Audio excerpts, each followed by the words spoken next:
gran saludo para todos. Y que tengan un buen día o noche. Les habla, el Dr. Adelis Rodríguez. A continuación. Salud comunitaria y familiar. 1. Clase número 1. Tengan en cuenta, que en la parte inferior de este video, al darle clic en más información, se desplegará un panel donde estará todo el material complementario, clases escritas, laminario y más. También, al ingresar a mi canal, podrán entrar en lista de reproducción donde podrán encontrar todos los videos, agrupados por materia y año. Y recuerden que si este material es de su agrado, pueden colaborar suscribiéndose, dándole clic al botón de la campanilla para recibir nuevas actualizaciones. No olvides darle me gusta y dejar tu comentario. Por supuesto que te agradezco si compartes este video para que otros puedan recibir más material como este. Y por último, si sale de tu corazón también dejaré el link para donaciones. Muchas gracias de antemano.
Estudiantes y profesores, nuestros saludos para todos y sean bienvenidos a la actividad orientadora de hoy. En la clase anterior nos referimos a las generalidades de la salud pública como ciencia integradora y multidisciplinaria, así como los elementos fundamentales que definen al hombre como ser biopsicosocial y la interrelación entre el modo, condiciones, estilo y calidad de vida con el estado de salud de la población. En la presente actividad enunciaremos las principales definiciones de comunidad, grupos y colectivos, sus normas y valores, así como las características de las principales agrupaciones de la comunidad. Con el estudio de estos contenidos serán capaces de identificar los principales elementos que caracterizan a los diferentes grupos sociales de la comunidad y el papel que desarrollan en el mantenimiento de la salud mediante su vinculación en los escenarios de formación.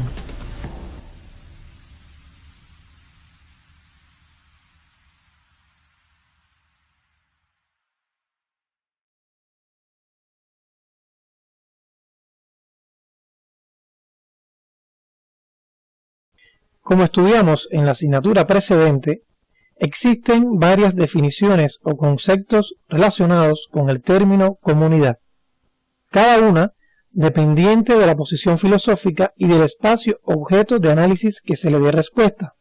En sentido general, se pueden diferenciar por el énfasis que se hace en el elemento estructural, en elementos funcionales o en aquellos que reflejan ambos tipos de elementos.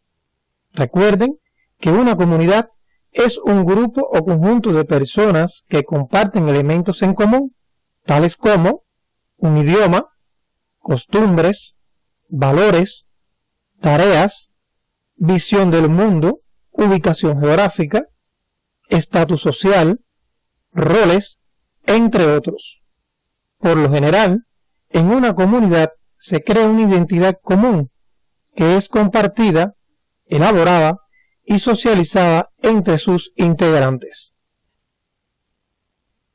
El carácter social del hombre le obliga a vivir en la comunidad en diversas agrupaciones, puesto que en ellas cada persona se interrelaciona con los demás para satisfacer sus necesidades de todo tipo.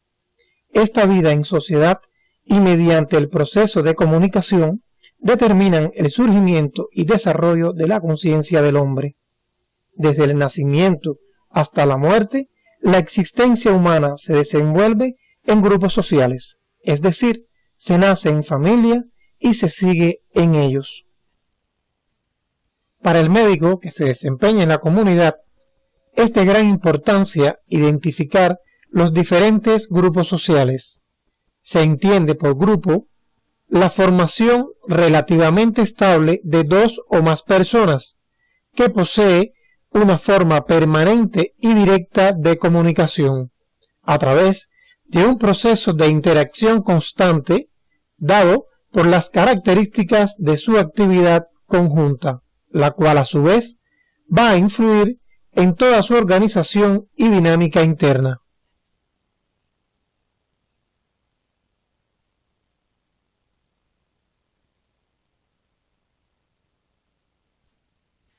Pasemos ahora a describir la característica más estable de los grupos, que es su estructura.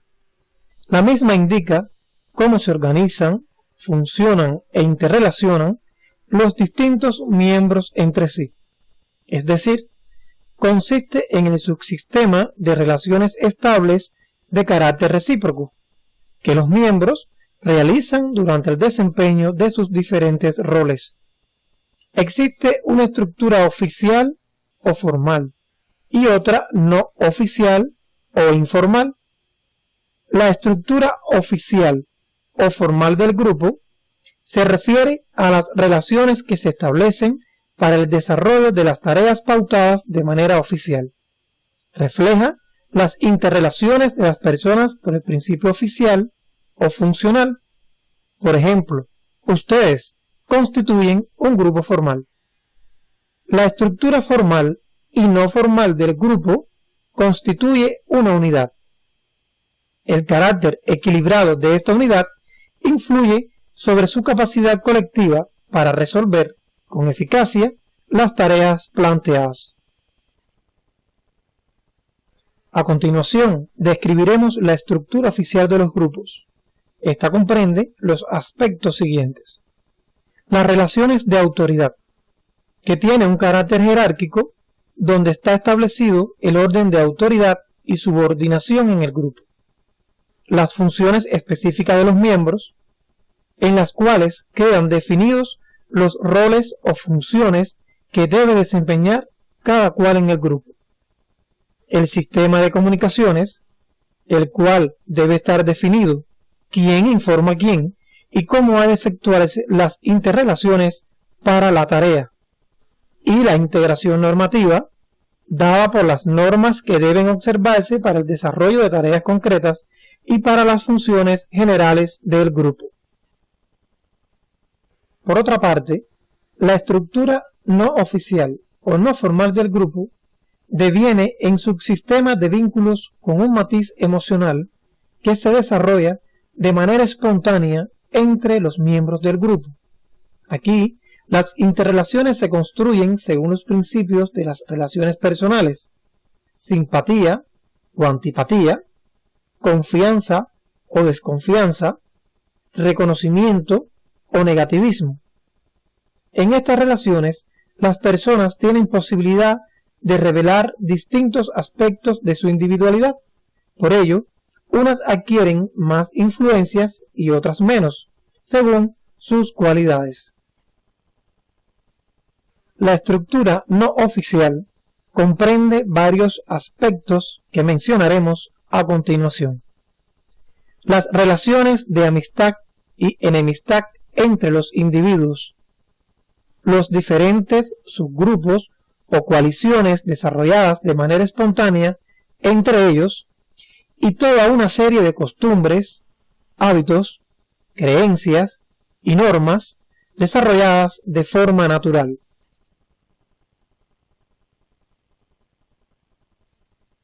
Es importante señalar que los grupos se clasifican de diferentes formas, ya que existen diversos ejes para realizar su clasificación. Desde el punto de vista cuantitativo, Los grupos se clasifican según el número de participantes en pequeños y grandes, según la dimensión afectiva del grupo, en primarios y secundarios, por la valoración que realice el individuo del grupo, en grupo de pertenencia y de referencia. Por último, atendiendo a la estructura, es decir, el modo o forma de organización del grupo, se clasifican en formales y no formales. Pasaremos a caracterizar cada uno de ellos y a partir de sus propias experiencias, piensen a qué tipo de grupo pertenecen ustedes.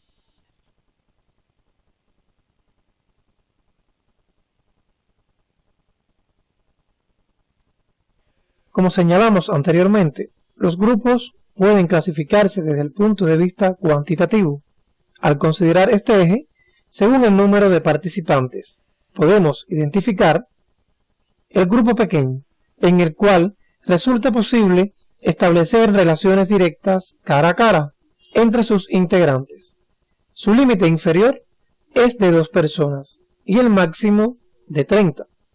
Como por ejemplo podemos citar un grupo formado por el médico y la enfermera que laboran en un consultorio en el cual mantienen estrechas interrelaciones para el desarrollo de su actividad laboral, donde existen los canales de comunicación adecuados para el contacto directo entre ellos. El grupo grande será aquel que resulta demasiado numeroso como para que todos sus miembros puedan mantener contacto directo entre sí. O sea, la característica fundamental de este tipo de grupo es que hay ausencia de contacto directo entre sus miembros, así como su complejidad estructural. Como ejemplo, podemos mencionar a decenas de profesionales de la salud de un hospital, donde no es posible que entre todos pueda establecerse un contacto directo para el desarrollo de su actividad fundamental. Al considerar la dimensión afectiva del grupo, estos se clasifican en primarios y secundarios. El grupo primario constituye una variante del grupo pequeño, en el cual existe contacto directo entre sus integrantes y sus relaciones tienen un carácter emocional. Este grupo es muy importante y está mediado por factores psicosociales en un vínculo muy estrecho difícil de romper. La familia es el ejemplo típico con sus relaciones de carácter afectivo. Si bien todo grupo primario constituye uno pequeño, no todo grupo pequeño constituye uno primario. Existen muchos grupos pequeños, formados no sobre la base de relaciones emocionales, sino para el desarrollo de tareas de significación social. Esto es, grupos cuyas relaciones básicas son de tipo funcional. Por otra parte, el grupo secundario se caracteriza porque el vínculo afectivo no es muy estrecho y las relaciones que se mantienen no tienen grado de permanencia. Como ejemplos de ellos están el personal de una empresa y el ejército, entre otros. Desde el punto de vista de la valoración que realice el individuo, los grupos pueden clasificarse en grupo de pertenencia y grupo de referencia. El grupo de pertenencia se corresponde con el grupo al cual pertenece una persona, aquel en el que es reconocido por todos como miembro. Por ejemplo, el grupo familiar, el grupo laboral o escolar. El grupo de referencia es aquel a partir del cual la persona forma sus opiniones, ideales, convicciones, criterios con el cual comparte y al que tiene alta estima. Como ejemplos de estos grupos podemos citar a los adolescentes que adoptan actitudes de grupos musicales famosos, héroes, deportistas, entre otros, a los cuales no conoce personalmente. Es importante señalar que una persona puede tener uno o más grupos de referencia y utiliza las normas y valores del grupo de referencia como modelo en la elección y valoración de sus actos. De ahí que tiene gran influencia en las actitudes y su comportamiento. Por lo que si queremos que un mensaje de salud, como pudiera ser fumar daña la salud, será más aceptado por las personas si lo reciben directamente de algún grupo de referencia, previamente identificado por el médico.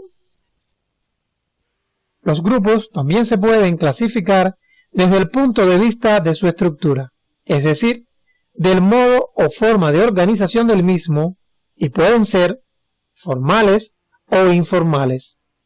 El grupo formal es aquel constituido por asociaciones específicamente organizadas por la sociedad mediante sus diversas instituciones para desarrollar determinadas funciones específicas.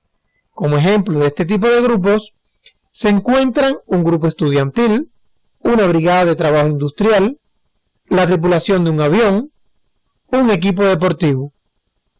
Este tipo de grupo se forma para llevar a cabo ciertas tareas socialmente útiles y entre sus principales características podemos citar que tienen funciones, métodos y tareas bien definidas. Su estructura es jerárquica, posee un conjunto de normas entre las que se establecen los deberes, derechos y obligaciones de sus integrantes. Por todo lo anteriormente señalado, pueden afirmar que ustedes constituyen un grupo formal.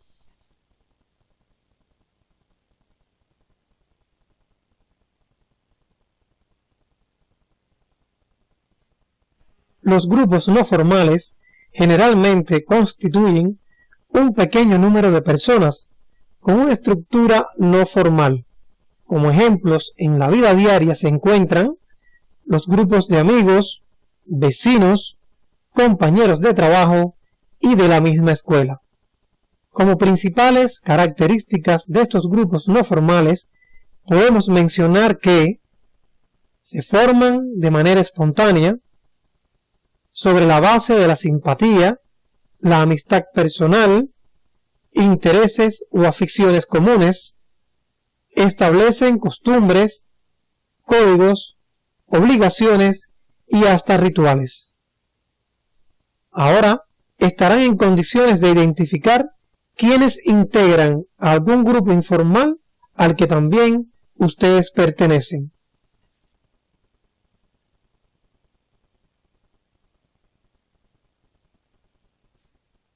Para concluir la caracterización de los grupos, señalaremos sus rasgos cualitativos, entre los que se encuentran los siguientes.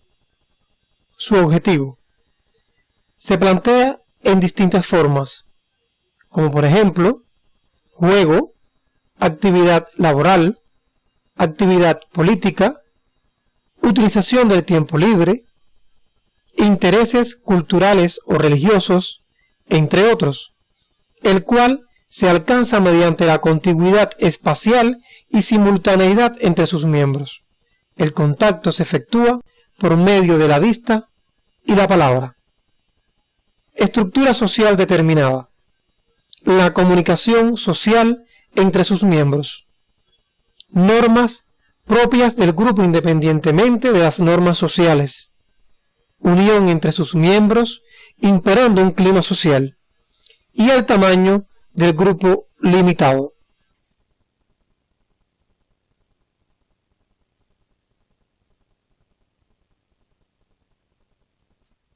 En estos momentos podemos hacer un resumen parcial en relación a la clasificación de los grupos. Un mismo grupo puede responder a varios ejes de clasificación. Veamos algunos ejemplos. Ustedes, como estudiantes, constituyen un grupo pequeño, formal, y a su vez forman parte de un grupo de pertenencia y a un grupo secundario. La familia constituye un grupo pequeño, formal, primario y de pertenencia.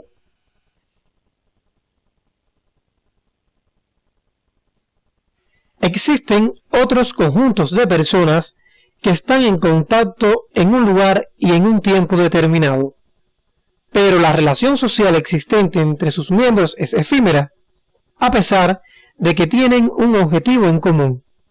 A este conjunto de personas se les denomina conglomerados y no constituyen grupos. Estos conglomerados tienen características definidas, entre las cuales podemos identificar las siguientes.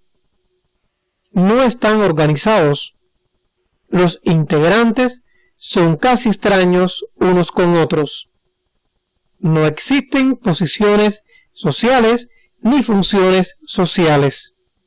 Aun cuando la proximidad física sea grande, el contacto social es limitado.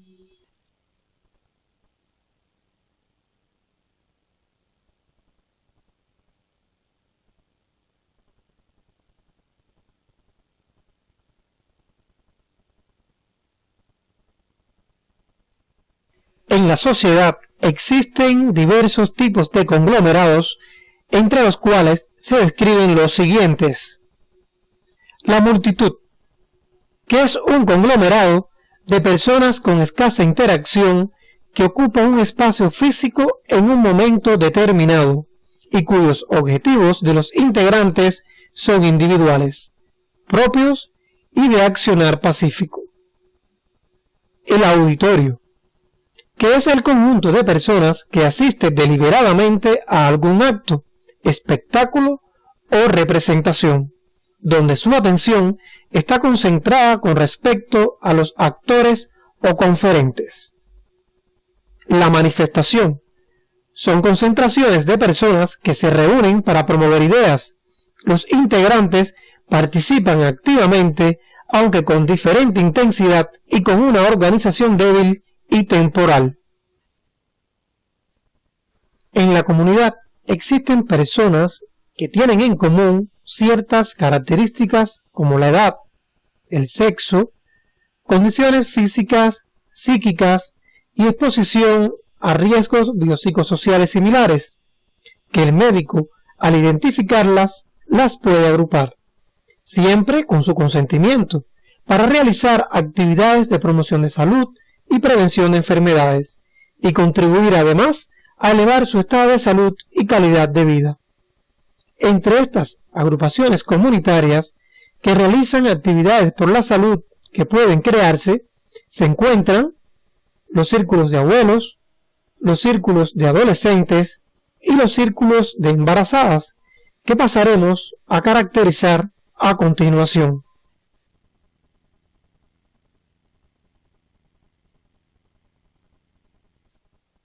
Los círculos de abuelos están integrados por personas de la tercera edad, con el objetivo principal de contribuir positivamente a su socialización, autoestima y calidad de vida.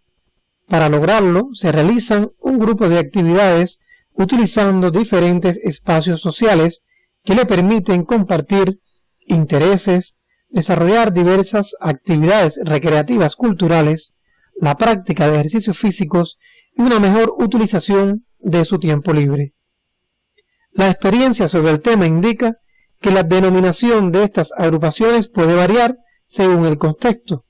En el caso de Cuba, Brasil y Venezuela, se les reconoce como círculo de abuelos. El círculo de abuelos ayuda a desprejuiciar el criterio de que la longevidad sea estimada culturalmente como enfermedad, detrimento o caducidad de este grupo poblacional.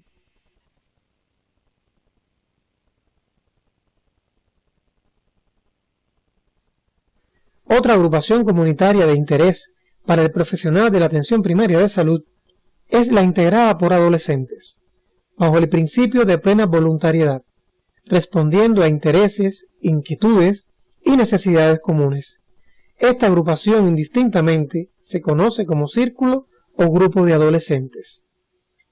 Es importante tener en cuenta que la Organización Mundial de la Salud ha definido la adolescencia como el periodo de la vida que se encuentra entre 10 y 19 años de edad.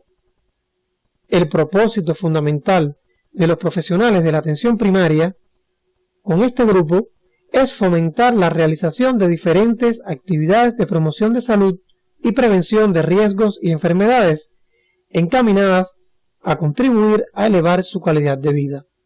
En estos círculos se desarrollan múltiples actividades para el mejor aprovechamiento del tiempo libre, como por ejemplo la constitución de círculos de lectores y de promotores de salud en su propia comunidad.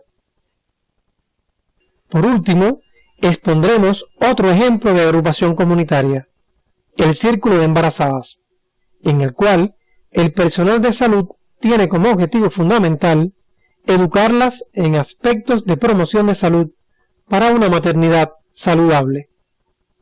Un aspecto importante de estos círculos es educar a la figura paterna para su participación consciente y activa, antes, durante y después del parto, compartiendo con la madre la responsabilidad y cuidados del recién nacido.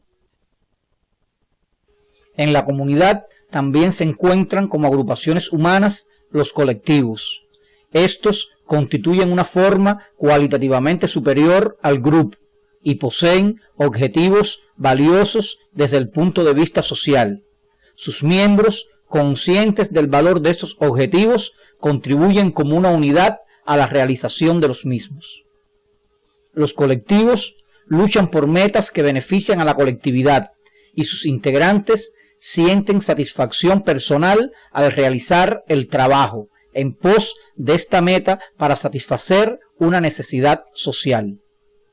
Como ejemplo, podemos mencionar un colectivo de investigadores de una institución de alto nivel científico-técnico que tienen como objetivo descubrir una vacuna o un medicamento nuevo. Los colectivos tienen características propias que se describen a continuación.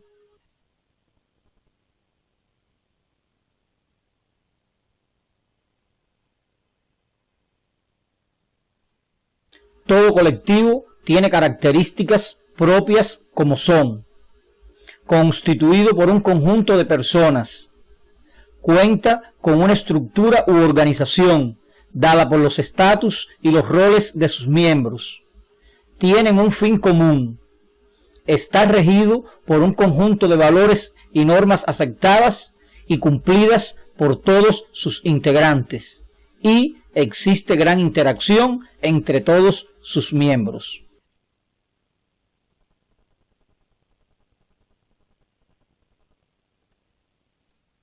Otras características de los colectivos son: sus integrantes sienten satisfacción personal al realizar el trabajo en pos de la meta propuesta.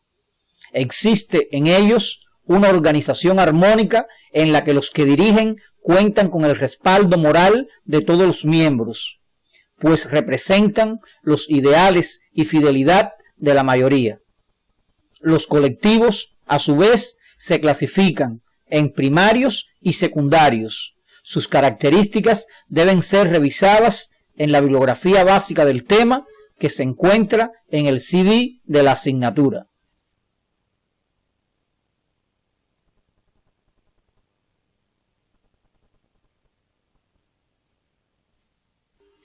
Todos los colectivos tienen rasgos cualitativos que los caracterizan, entre los cuales podemos mencionar los siguientes.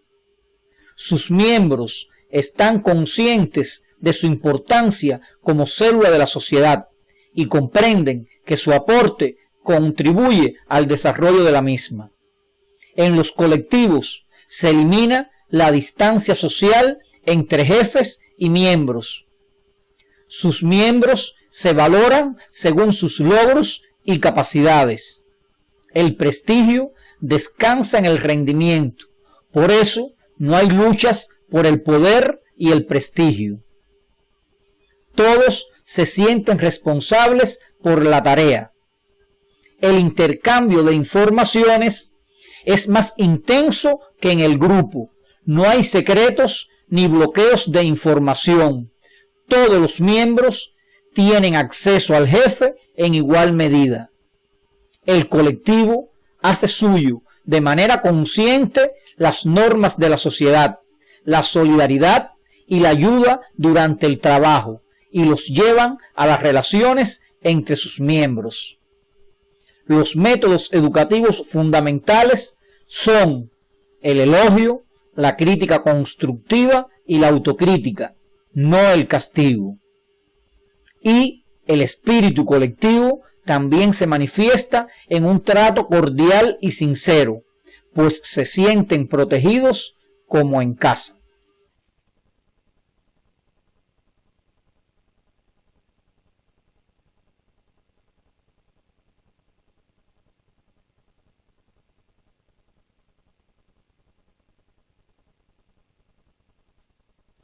Ahora estamos en condiciones de analizar las diferencias entre los grupos y colectivos, según algunos elementos como son unidad, relación con otras formas de la comunidad y responsabilidad.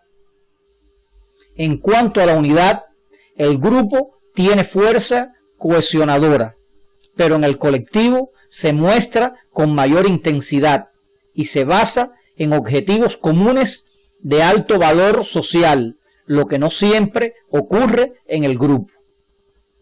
En lo referente a su relación o enlace orgánico con otras agrupaciones de la comunidad, el grupo puede funcionar aislado, sin relación vital con otras, mientras que el colectivo nunca funciona aislado, pues la motivación social implica relación orgánica con ellas. Y en relación con la responsabilidad, en el colectivo, cada miembro posee alguna responsabilidad, no siendo así en el grupo. Pasaremos a definir dos categorías relacionadas con la estructura de los grupos y colectivos, las cuales son el estatus y el rol. El estatus es definido por la mayoría de los autores como la posición que la persona ocupa en un grupo o colectivo, mientras que el rol constituye el aspecto dinámico del estatus, o sea, la forma y conducta con que la persona desempeña su estatus o posición en el grupo. En el momento en el que una persona hace uso de los derechos y obligaciones que le confiere su estatus, desempeña su rol.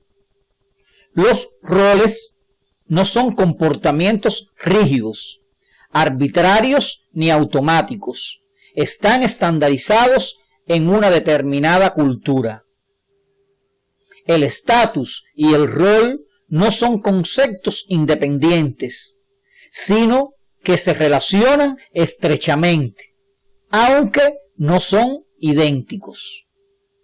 Cuando se habla de estatus, no se hace alusión a una posición importante que ocupe la persona en un grupo, sino a la posición que ocupa en un momento determinado en un grupo, colectivo o institución de la sociedad. Como estudiaron en el tema anterior, el hombre, por su esencia, es un ser social, lo que determina que para lograr su inserción plena en la sociedad sea necesario la existencia de un proceso de socialización que se inicia en la primera infancia, en el núcleo familiar, período en el que el ser humano comienza su aprendizaje. Sin embargo, la socialización del niño durante la infancia no constituye en sí una preparación suficiente y perfecta, sino que a medida que crece y se desarrolla en su medio ambiente podrá variar, exigiéndole nuevos tipos de comportamiento. La socialización constituye, por tanto, la interiorización en el sujeto de las normas y valores de la sociedad a la que pertenece, proceso que se continúa a través de toda la vida, reflejo del contacto con los restantes grupos de la comunidad. La salud como valor social está directamente relacionada con estos procesos y la participación de cada grupo social en los programas de salud dependen en gran medida del sistema de valores que estos poseen y de la significación que para ellos tiene asumir posiciones que favorezcan una vida saludable, ya que el hombre constituye un ser social y como tal actúa y se comporta. Algunos autores identifican en este proceso 3 momentos o tipos de socialización que ocurren a lo largo de la vida y de forma continua. La socialización primaria es la primera por la que atraviesa el sujeto en la niñez y le permite convertirse en miembro de una sociedad dada.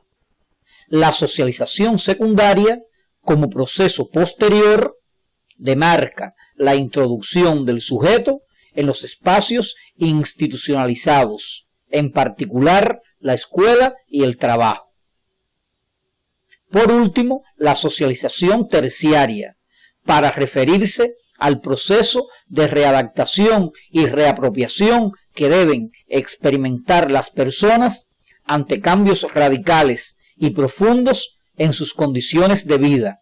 Como ejemplos, podemos citar el retiro de la vida laboral por incapacidad física o la jubilación, el retorno a la vida social luego de años de aislamiento por haber estado en prisión o en situaciones de conflictos bélicos, el proceso migratorio interno del campo a la ciudad o la emigración a otros contextos sociales culturalmente diferentes. La valoración, como se muestra en la imagen, es un aspecto fundamental relacionado con los grupos y colectivos, definiéndose como un proceso a través del cual se refleja subjetivamente la realidad objetiva en forma de necesidades, intereses y fines del sujeto valorante. Tiene como base el reconocimiento del valor como la significación social objetiva que poseen los objetos y fenómenos de la realidad, atendiendo a sus propiedades funcionales, al ser incluidos en la actividad práctica. Este proceso valorativo constituye un elemento básico sobre el cual se establece la interrelación entre los grupos sociales y el equipo de salud ante el proceso salud-enfermedad. Dentro de los factores que intervienen en el proceso de la valoración se encuentran las necesidades, intereses, los fines a realizar, las experiencias precedentes del sujeto valorante, colectivo o grupo social, y las relaciones afectivo-emocionales que mediatizan la forma en que cada individuo o grupo social refleja la realidad y asume determinada posición ante su salud. El reconocimiento de estos factores por parte del equipo de salud facilita una adecuada interacción con los grupos poblacionales con que se interactúan a través del proceso salud-enfermedad en la labor de promoción de salud y prevención de riesgo y enfermedades por parte del personal médico.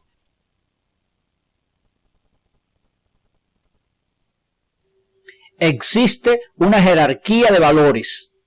Estos pueden ser altos o superiores y bajos o inferiores, en dependencia de cómo estos van perdiendo o adquiriendo importancia para quien realice la valoración.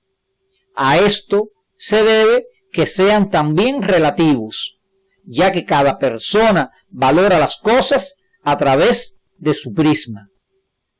Un ejemplo lo podemos tener en el valor que posee la salud a través de la atención médica para un médico, formado bajo los principios del humanismo y la solidaridad, y el valor que posee la misma para un médico privado, formado bajo principios utilitaristas y mercantilistas, que tiene como único objetivo el de obtener ganancias. Los valores tienen como característica fundamental poseer un carácter histórico concreto, ya que ellos varían en dependencia de las necesidades, intereses, fines, relaciones afectivo-emocionales, experiencias precedentes del sujeto valorante y del propio desarrollo social y cultural, lo que permite que se establezca un patrón comparativo de valoración para cada individuo, colectivo o grupo social, en dependencia de las exigencias de la sociedad, que van ocasionando cambios sociales en la medida en que sea necesario.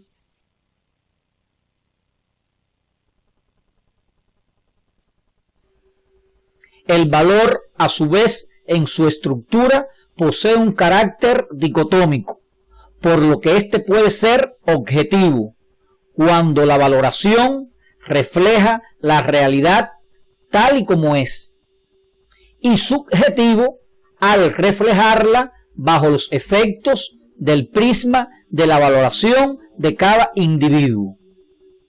Puede poseer una connotación social positiva y una connotación social negativa, conocida como antivalor, en dependencia de cómo refleje cada individuo o grupo social los objetos y fenómenos de la realidad objetiva, atendiendo a sus intereses, aspiraciones o fines, por lo que para uno constituye un valor, puede ser para otra persona un antivalor o valor negativo.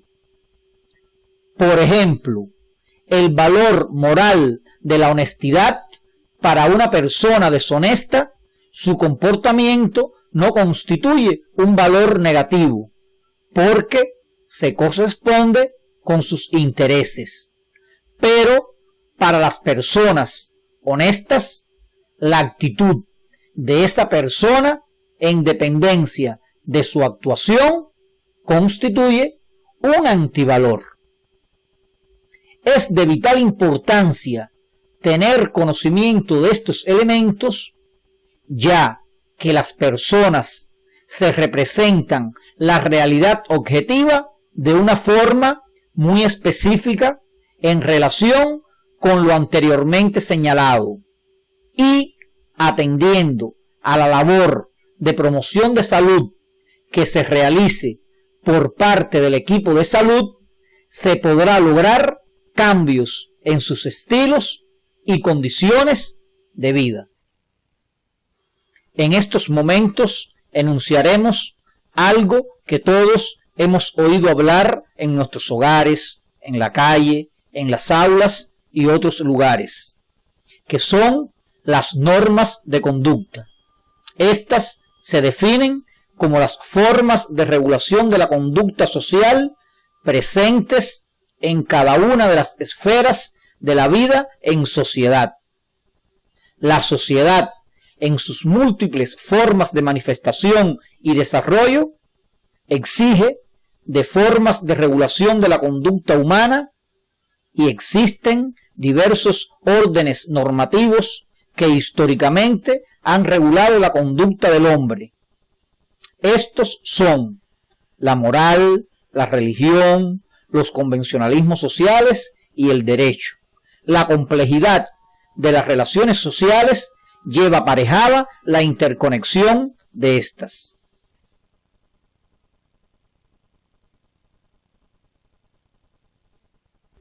Como tareas docentes de este tema, proponemos: elabore un cuadro resumen con las principales diferencias entre grupos y colectivos, donde expongan las principales características de estas agrupaciones humanas, atendiendo a su unidad, relación con otras organizaciones de la comunidad, responsabilidad ante las tareas, relación entre sus miembros, intercambio de informaciones y métodos educativos utilizados, para lo cual debe revisar el artículo, los grupos sociales y los colectivos en la comunidad que se encuentra en su CD.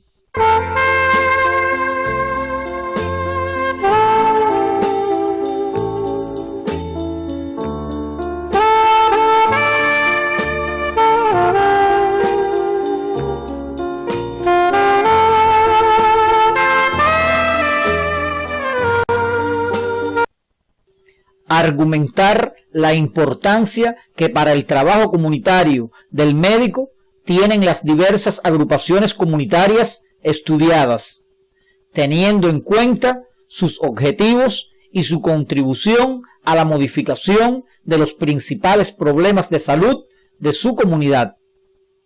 Realizar un trabajo referativo con una extensión no mayor de una cuartilla sobre la influencia de las normas y valores sociales en el proceso salud-enfermedad, auxiliándose de la bibliografía básica y complementaria que aparece en el CD de la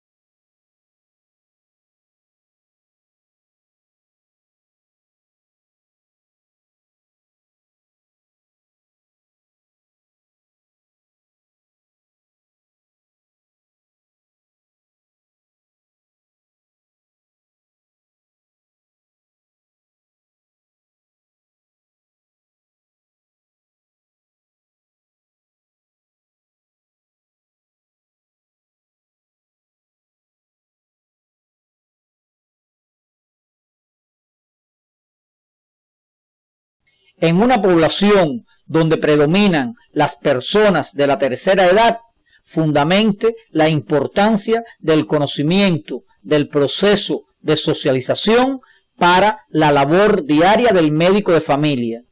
Para esto, debe revisar la bibliografía básica y complementaria que aparece en su CD.